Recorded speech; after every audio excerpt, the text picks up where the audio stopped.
हुकूमत मुल्क चलाने में मुकम्मल तौर पर नाकाम हो चुकी है। मौजूदा हुक्मरानों में संजीदगी नज़र नहीं आती। हुकूमत की नाकस पॉलिसियों की बदौलत अवाम पर महंगाई का बोझ आया है। तब्दीली के नाम पर अवाम ने वोट दिया, मगर इनसे छतें और नवाला छीना जा रहा है।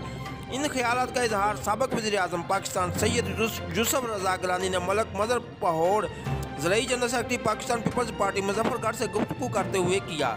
उन्होंने मजीद कहा कि जनूबी पंजाब सूबा बनाने में मौजूदा हुकूमत मुखलिस नहीं है।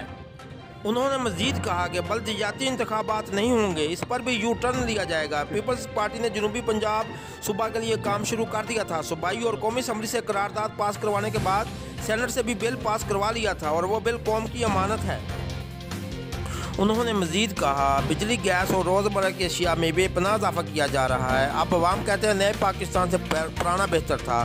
मलक मज़र पहोड़ ने अपने दीगर ओहदेदारान, जिनमें सरदार ज़फ़रुल्लाह लगारी एडवोकेट डिवीजनल सदर, मलक सफदर पहोड़ एडवोकेट सूबाई नैब सदर पीपल्स लॉयर्स फार्म जनूबी पंजाब, सरदार अल्लाह नवाज ज़ई एडवोकेट ज़लई सदर, Sajid Ali Taqi divisional secretary PLF के अलावा दीगर रहनुमाओं ने साबिक़ वज़ीर-ए-आज़म सैयद यूसुफ रज़ा गिलानी की खैरियत दरियाफ़त की। देखते रहिए मुसाफ़ा न्यूज़।